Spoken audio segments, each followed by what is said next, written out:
କିନ୍ତୁ କ୍ୱାଲିଟି ଦିଆ ଆମ୍ବ ଗଛ କାରଣ ଯେହେତୁ ବଉଳ ଅମାବାସ୍ୟା ଆଉ ଯଦି ଆମ୍ବ ଗଛରେ ବଉଳ ନଥିବ ଯୋଉ ଅନ୍ନପୂର୍ଣ୍ଣା ପତ୍ର ବୋଧେ ପକେଇ ଘୁଆଳେ ବି ବଉଳ ହବ। ଶାଗରେ ଧାନ ସିସା ପକେଇ ଆଇଲେ ଖାଇବେ ବୋଲି ମୋ ମମି ଲିଚୁ ଗଛରେ ବି ବନ୍ଦେଇ ବଉଳ ଗଇଁଠା ହେଇଯାଇ କରୁନି ନୁହଁ ତା। ଜୟ ଜଗନ୍ନାଥ। ଆଜି ହେଲା ପବିତ୍ର ବଉଳ ଅମାବାସ୍ୟା ବା ବକୁଳ ଅମାବାସ୍ୟା। ତ ଏଇଟା ଆମ ଓଡ଼ିଆ ଘରର ତ ପରମ୍ପରା 12 ମାସରେ 13 ପର୍ବ ଆଉ ପ୍ରତ୍ୟେକ ପର୍ବପର୍ବାଣି ଆମର ମହାପ୍ରଭୁଙ୍କ ସହିତ ଜଡ଼ିତ। ଯଦି ବି ମୁଁ ଅଳ୍ପ କିଛି ଜାଣିଛି ହେଲେ ବି ବେଶୀ କିଛି ଜାଣିନି। ତା ସହିତ ମୁଁ ପଳେଇ ଆସିଛି ଆମ ବାଡ଼ିକି। ଆମ ବାଡ଼ିରେ ଯେହେତୁ ବହୁତ ସାରା ଆମ୍ବ ଗଛ ଅଛି ହେଲେ ସବୁ ଗଛରେ ବଉଳ ଆସିନି। ମୋ ପଛପଟେ ଥିବା ଆମ୍ବ ଗଛରେ ଦେଖିପାରୁଥିବେ ଟିକେ ଟିକେ ବଉଳ ଆସିଛି।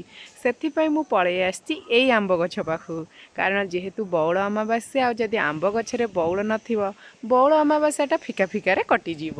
ତ ମମି ସାନ ମମି ଘରେ ସବୁ ପିଠା ଆରମ୍ଭ କରିଦେଲେଣି ଆଉ ଗଛ ମୂଳରେ ସବୁ ପୂଜା ହେବ। ତା ସହିତ ଘରେ ବି ଆଜି ବାପାଙ୍କ ମନପସନ୍ଦର ମମି କିଛିଟା ପିଠା ବନେଇବ। ମୁଁ ଆପଣମାନଙ୍କୁ ସବୁ ଜିନିଷ ଏଇ ଗୋଟେ ଭିଡ଼ିଓରେ ଦେଖେଇବି। ବର୍ତ୍ତମାନ ମୁଁ ରହିଲି, ଆପଣମାନେ ଭିଡ଼ିଓଟିକୁ ଲାଷ୍ଟ ପର୍ଯ୍ୟନ୍ତ ଦେଖନ୍ତୁ।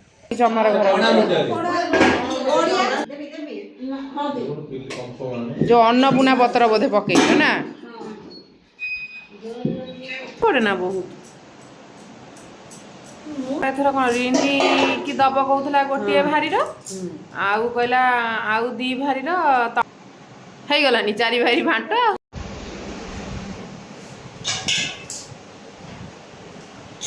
ବଉଳ ଗଇଁଠା ହେଇଯାଇଛି, ଖାଲି ବାକି ରହିଲା ଭୋଗ ଦିଆହବ ମାନଙ୍କରେ।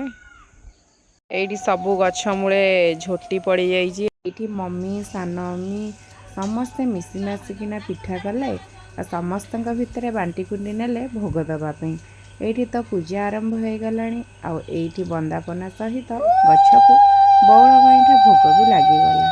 ବଉଳ ଗଇଁଠାକୁ ଆଉ ଗୋଟେ ବି ନାଁ କୁହାଯାଏ ଘୁଆଳେ ବି ବଉଳ ହବ। ଯେତେବେଳେ ପଚାରିଲି ଘୁଆଳେ କାହିଁକି ଦଉଛ ବଉଳ ଗଇଁଠା ଭୋଗ କହିଲେ କି ଘୁଆଳେ ଭୋଗ ଦିଏ ହେଲେ ବଉଳ ଗଇଁଠାକୁ ଘୁଆଳେ ଥିବା ମଶା ମାଛି ମାନେ ସମସ୍ତେ ଖାଇକିନା ବାହାରକୁ ବାହାରି ଯିବେ ଆଉ ଗାଈମାନଙ୍କୁ କାମୁଡ଼ିବେନି।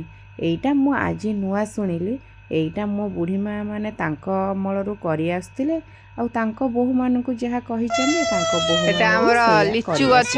ଖରା ଦିନେ ଲିଚୁ ହବ ତ ନାତି ଝୁଅ ଜୋଇଁ ଆଇଲେ ଖାଇବେ ବୋଲି ମୋ ମମି ଲିଚୁ ଗଛରେ ବି ବନ୍ଦେଇ ଦେଲାଣି। ହଁ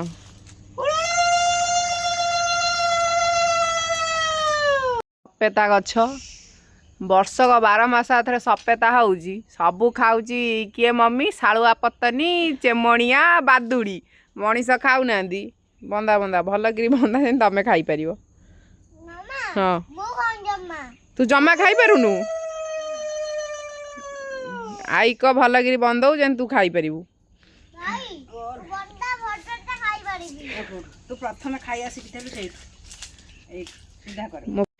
ଶାଗରେ ଧାନ ସିସା ପକଉଛି ର।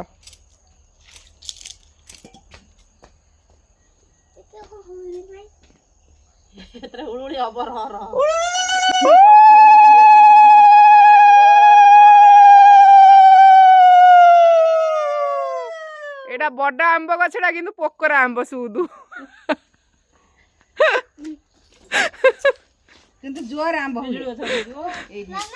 କ୍ୱାଲିଟି ଦିଆ ଆମ୍ବ ଗଛ। ସେଥିପାଇଁ କ୍ୱାଲିଟି ମଞ୍ଜାରେ ସଫା ହେଇଛି ଗଛ ମୂଳ ଆଉ ଭଲକିରି ଟିକେ ବନ୍ଦାପନା କରିବେ ଆଉ।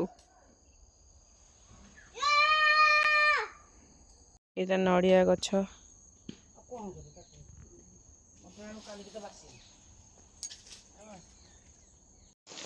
ମୁଁ କହିଥିଲି ନା ମୋ ମମି ଗୋଟେ ଆଜି ବାପାଙ୍କ ମନ ପସନ୍ଦର ମଟର ଆଳୁ ପିଠା କରିବ। ତ ମୋତେ ତ ପିଠା ଗଢ଼ି ଆସିବନି, ସେଥିପାଇଁ ମୁଁ ମଟର ଆଳୁ କଷିବା ପାଇଁ ଏଇଠି ଆଗେ ପିଆଜ ଟମାଟୋକୁ ଭଲ ଭାବରେ କଷିଦେବି। ତା ଭିତରେ ଏପଟେ ମୋର ମଟର ସିଝି ଯାଇଛି, ଆଳୁ ବି ସିଝା ହେଇକି ରଖା ହେଇଛି। ତ ମୁଁ ଆକୁ କଷି କଷିକି ରେଡ଼ି କରିଦେବି।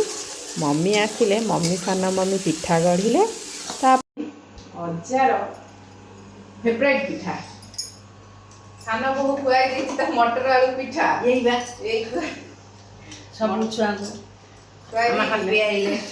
ଲିପି ଆଇଲେ ବି ମଟର ଆଳୁ ପିଠା ଖୁଆଇ ଦେଇଛନ୍ତି। ଆମର ଏଇଠି ଗୋଟେ ଭାରି ପିଠା ମାନେ ସିଝିବା ପାଇଁ ଥୁଆ ହେଇଯାଇଛି।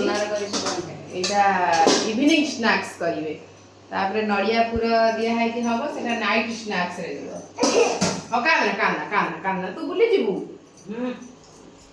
ମୁଁ ପଳେଇଥିଲି ମେଳା ବୁଲି ଆସିଲା ବେଳକୁ ମମ୍ମି ସାନ ମମ୍ମି ପିଠା ପୁରା କମ୍ପ୍ଲିଟ୍ କରିଦେଇଛନ୍ତି କାରଣ ମୁଁ ଥିଲାବେଳେ ଯାହା ପିଠା ଗଢ଼ା ହେଇଥିଲା ଆଉ ବସିଥିଲା ମୁଁ ପଳେଇଥିଲି ଆସିଲା ବେଳକୁ ସେ କ'ଣ ସବୁ ପିଠା କରିଦେଇଛନ୍ତି ଦେଖିଆ ଚାଲ ଆଉ